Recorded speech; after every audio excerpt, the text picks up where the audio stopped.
Happy Friday, and welcome back to another episode of the Pursuit of Progress podcast. My name is Adam, and I'm here with my trusty sidekick, my co-host, Ben Adams. That's right. Happy Ben, how Friday, you doing? everyone, and so excited to be here. Today, I know this is something that's very important to you, Adam, but we wanted to talk about separation.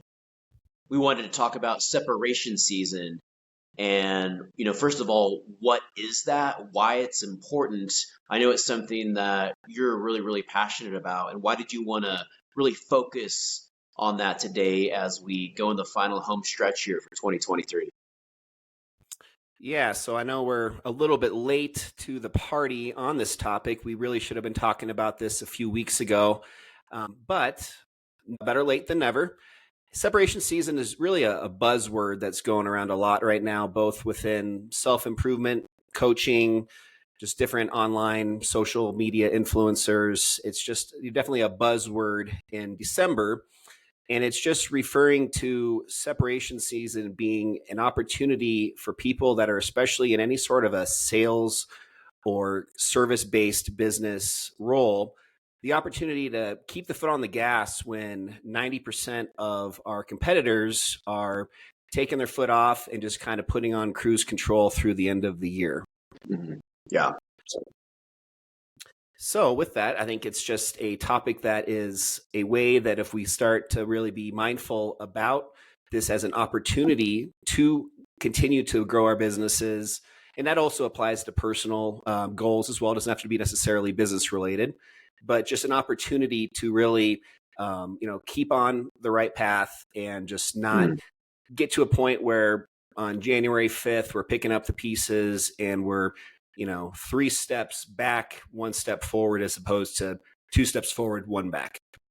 Yeah, and to me, what that means is it really means just staying engaged, staying in the cockpit, staying engaged, horsing up, staying on the saddle, however you want to phrase it.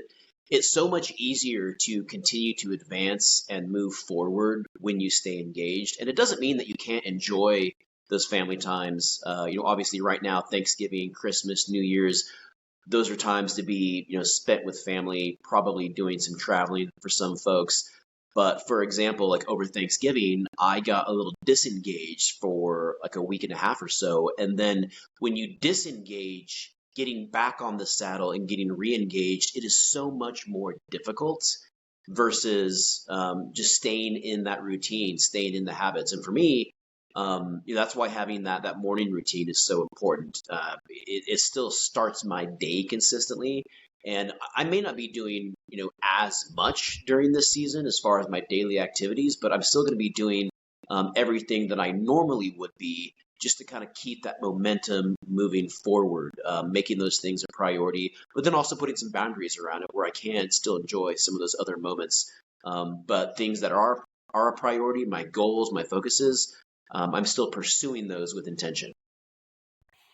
Yeah, and talking about like Thanksgiving, I know when you went out of town to your vacation home down in Tucson, we were, off for about a week and a half from just doing our morning routine with the gym. And it is crazy how just within taking a 1 week break from having that accountability, just every day, how much harder it is to get up in the morning to do these things that we're talking about consistently. Just, even if you've been doing it for a year straight and you take a couple weeks off and you just go cold turkey and don't do anything that you've been doing, just within even just that couple week period of time, just how much harder it is to get back on the saddle, like you were saying. And yeah, I personally deal with that still to this day with a lot of my routine. As far as if I take off, I know for a fact it's going to be hard to get back into it. And that's why it's better to at least keep a baseline, regardless of whether you're on vacation, you're off for the holidays, whatever it may be.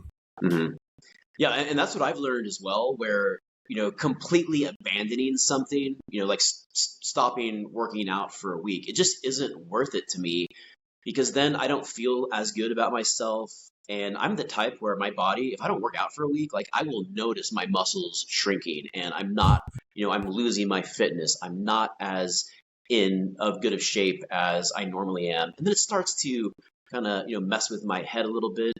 And for me, just putting the work in, staying consistent, keeping up with my grind and my hustle, I would rather do that than not. And so even on the days that are easy days or off days, I've learned to appreciate being able to stay engaged with, not just the gym stuff, but the personal stuff, the fitness stuff, the business stuff, and it makes it so much easier to just keep going down that path of building that momentum and staying focused and continue to build.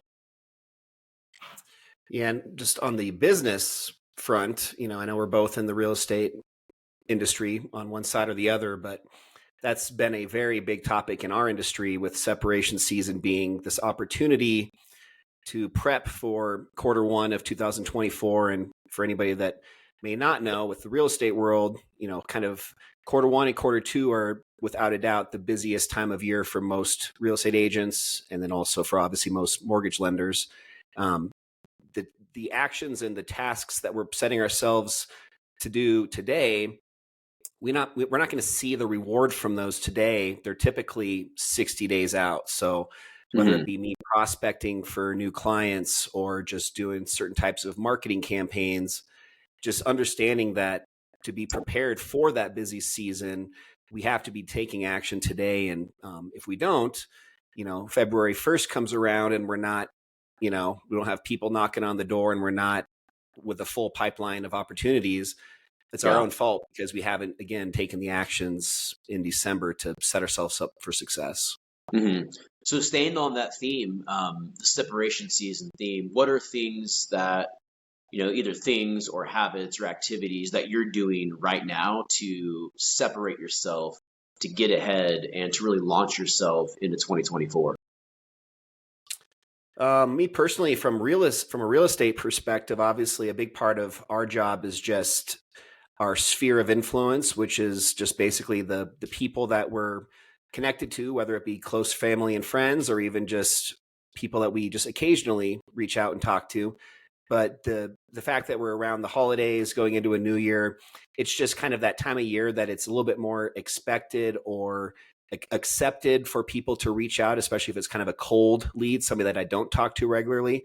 It Mhm. still gives me the opportunity to do that in a natural way where I'm not trying to be a salesperson or, just being authentic with actually wanting to reach out and wish them a happy holidays and a happy new year. And so it kind of, for me, it's just an easy time of year to have a little bit, the door's cracked open already. So I don't feel like Mhm. I'm reaching out to people that maybe are unexpecting my phone call. So that's one thing for me, is just using that as a tool to do a little bit more of an outreach with people and just connect and wish them a happy new year and see where they're at, whether they're looking to buy a home or not. Just at least it's an opportunity for me to connect with them.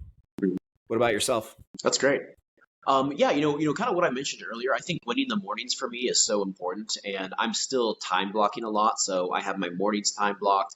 From there, I transition into my work stuff here at the bank, and then I have that time block set up. I also have time blocked activities set up for my social media, my YouTube, and really making that stuff a priority every day. Now next week into the new year.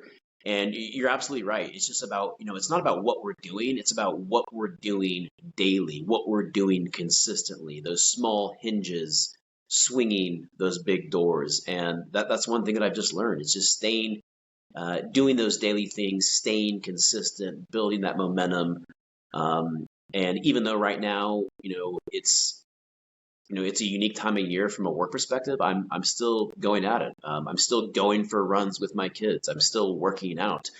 I might be having a couple of extra chocolate chip cookies. Like last night, I had two, and I sipped on some almond milk and watched Home Alone 2. So I am still doing some of that stuff. But the things that are really important, even like that family time, I'm still having my intentional, scheduled one-on-one time with my kids, even though we are in the middle of the holidays. We have Christmas Eve, Christmas, going into New Year's next week. None of that is changing. So staying engaged, staying consistent, identifying the things that are important to me and still making those a priority, but also having boundaries and being able to enjoy some of those other things as well after I get those things that are important to me done, because it just brings me so much fulfillment. And when I don't do those things that bring me fulfillment, I just can't go about my day with the same confidence, with the same pep in my step. So that's another reason why I love having this conversation and talking about this. Yeah, I think when you're really intentional with your time, that also creates a higher level of quality where, quality over quantity. So Yeah. rather than just spending, an afternoon with your kids, even if it's a 4 hour window of just hanging out with your kids, as opposed to having like a 2 hour block in your calendar where you know that those 2 hours are for your daughter. And with that, you're intentional, you're 100% engaged with her during that time period. And you're having a higher quality of experience with her as opposed to just kind of going through the motions and just, Mhm. spending the afternoon with her. So, Yeah, and um, when you do that, and when you go about those things and you get your priorities done, not only do you feel accomplished, but then you can enjoy the things that are more leisurely or holiday focused or Christmas focused a lot more. And you can be more intentional with that. And you can have a higher level of gratitude and appreciation. My kids, for example, they're on Christmas break right now, but they still have things that they're doing over Christmas break. They're going to be, working out. They're going to be running. They're going to be doing some reading. And my son this morning, for example, he got up on Christmas break at, before 7 a.m. He got a run in at 8 a.m. He did his reading. And by 9 a.m., he's already cleaned his room, he's gone for his run, and he's done his reading, and it's 9 a.m. Well, guess what? Now he can feel very accomplished and he can really enjoy the rest of the day knowing that it's 9 a.m. and he's already accomplished so much. that's really cool, man. I don't think that many parents are kind of giving that type of guidance when it comes to starting their day off on the right foot at that age. So, yeah, your son's 12 14. or sorry, 14. Um, is he, is there any sort of mandatory like, is he doing that completely on his own, or are you incentivizing him in some way? Or is he at a point now where he's doing it for himself, or is it still a kind of a, dad's expecting me to get up. If I don't, he's going to be, scolding me when he talks to me, that kind of thing. Yeah, that's a great question. I One thing that we talk about at our house is it's not always learning what we want to do. It's about doing what's necessary and just learning to appreciate, to really challenge ourselves and push through adversity. But to answer your question, I don't have any, like I don't have like a morning time that he needs to get up at. Last night, my daughter and girlfriend and I, we were watching Home Alone 2, and he was like, you know what, I'm gonna go to bed now, around 9:30 p.m. So he had the ability to get up a little bit earlier, and he did that on his own, and he went for a run on his own. I think it is important. It's not something that I'm forcing him to do. It is something that I'm encouraging him to do. Because when we learn to do those things consistently and develop those skills, it's not just a physical piece, it's also the mental piece. Really learning to pursue. You talk about pursuing something and chasing something, and in my mind, those two words are very, very different. Chasing something is chasing the shiny object, what's in front of you, doing it from a perspective that you're not disciplined.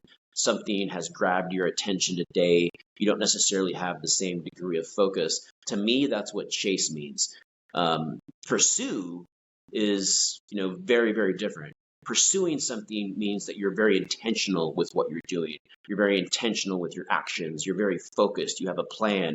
You have a vision for what you want to accomplish. And so that's one thing that we talk a lot about at the house is, what is our vision for our life, not necessarily for the things that we want to accomplish, but for the person, the qualities, the character, the morals, the values that we want to have. We focus on those things because we know if we do that, the results and the achievements will take care of themselves. We want to make sure that we're developing personally as a family, relationally, spiritually, and developing those really strong qualities to where we can go pursue our vision and understanding who we are and who we're called to be. Wow, that's very motivating. That's awesome. I think a lot of parents could take a few nuggets from that and apply that to their own families. That's cool. Oh yeah, thank you, man.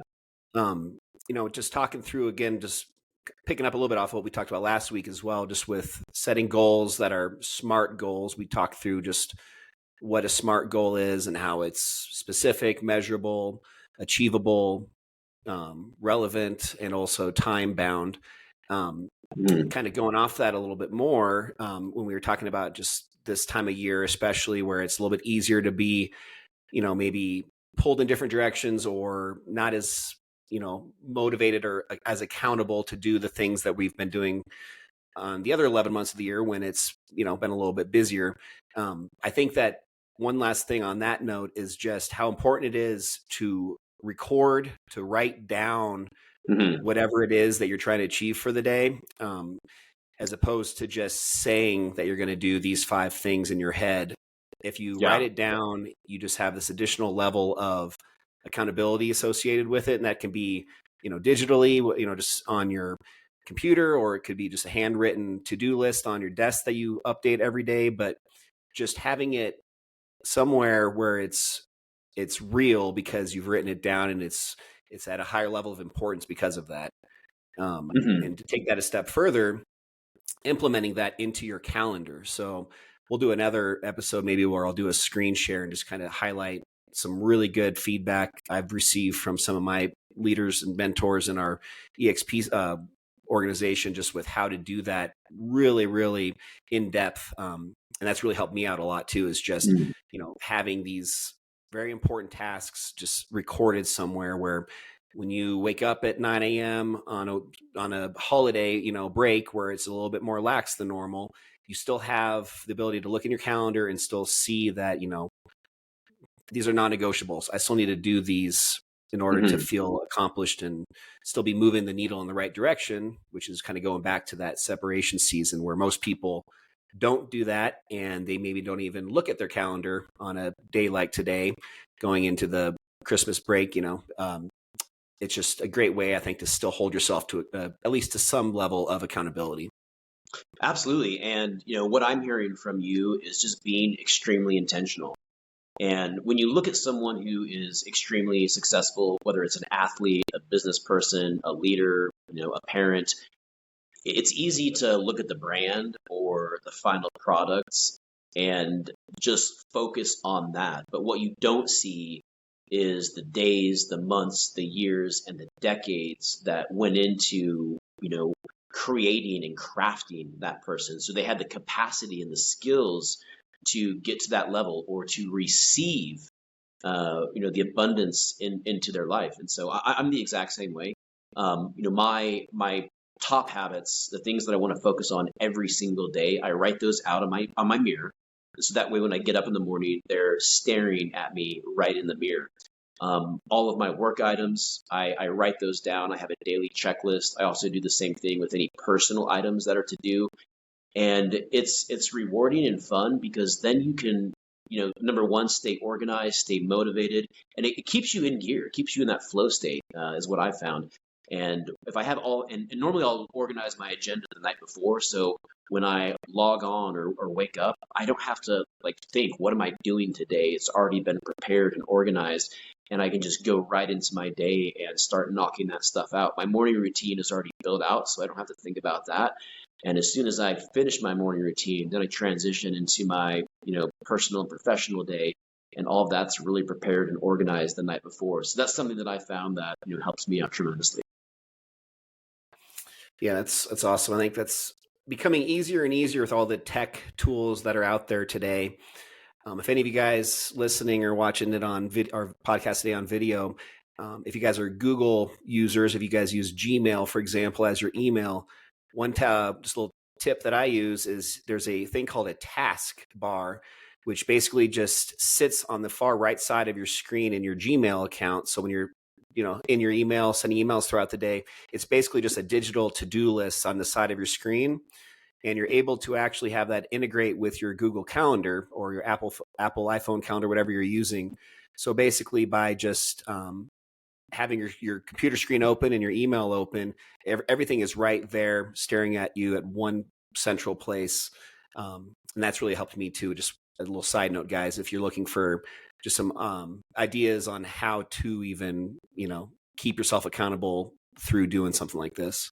Yeah, and then I think just having that accountability partner, that is such a big component. Personally, at the gym, professionally, having a mentor, surrounding yourself with a peer group to where you can, hold yourself and each other accountable. It's so much easier to move forward with the help of others than it is on your own. And if you look at all, great achievements, you know, nothing great is accomplished by yourself. There's always a team around that incredible accomplishment. Even if it's an individual accomplishment on the surface, there's still a team around that person. And that's one thing that I've kind of learned over the years is that I used to want to do everything by myself.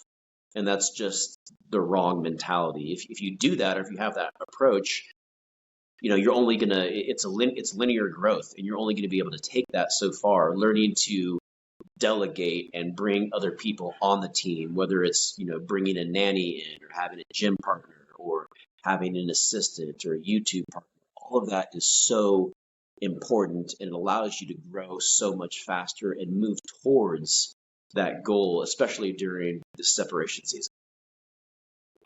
Yeah, it's just crazy how we always put so much more value in others over ourselves. For example, well, I know we use the gym a lot as an example, but if I know that I have somebody else relying on me, I am 99% more likely to do that than if it's just something that's about myself. If Mhm. it's a promise to myself, I'm more likely to break it than I am if it's a promise to somebody else. And I don't know why that is. I think I'm speaking for a lot of people in that regard, where it's just we always have this different level of how much we take things seriously, or just how much effort we put into something when somebody else is holding us accountable, or even more so just relying on us. So I Yeah. just bring that up because I think that's a really good tool to integrate that with any goals that you set for yourself. So why it's important to have a gym partner, because you have that person relying on you. Whether it Mhm. be gym, work, family, really anything. If you get creative enough, you can think of ways to just have it not just be about yourself, but involve somebody else too. And a lot of times that other person is probably also going to improve their life by doing the same thing that you guys are meeting together to do, Absolutely. gym, whatever it may be, whether it's growing in your faith, having somebody that you're identifying as also having that as a goal of theirs. And instead of being on these linear paths, finding a way to meet each other and hold each other accountable and grow together. So I just kind of recommend people to think about that a little bit when Mhm. picking out maybe their New Year's resolutions or their goals for the 2024 year. Just think of ideas how you can maybe bring somebody else on board with you and have it be one of their goals as well. That's right. I think that's great insights, great advice. And as we wrap things up here, what are your suggestions? What advice would you give to the audience on things that they can do to separate, over the next couple of weeks and prepare for 2024? Yeah, I'll just give one little tidbit and then I'll pass it back to you. But the theme, the title of this specific podcast episode is "Small Hinges Move Big Doors." And I don't know where I heard that. It was either in a book or another podcast I was hearing recently. But just it makes sense obviously if you just think through what I just said. Small hinges move big doors, and the small hinges are these daily tasks that you've set for yourself that are a step forward towards the goals that you've created. So, if my goal is to create a podcast with you, that's not a realistic, smart goal. It needs to have these smaller, more achievable tasks associated with that goal to kind of keep us progressing forward. And those small tasks are examples of a small hinge. It's these small everyday routine type tasks that are mundane and sometimes don't feel like they're doing anything at all. But Mhm. at a bigger 10,000 foot view looking down on it, those are still steps towards the right direction. And while you may not see yourself moving at all in a day or even a week, you look from a 10,000 foot view down on it, and all of a sudden you're seeing, wow, actually I did make some progress on that. I am in a different place than I was a month Yeah. ago. And it's those small tasks, those small hinges that are moving and, allowing you to achieve those bigger goals, which would be like the big door in that example. Mhm. What about yourself? Yeah, I think my suggestion, and I'll use an analogy that I teach my kids. They're junior hires, and there's been a lot of challenging moments for them and for me also as a parent.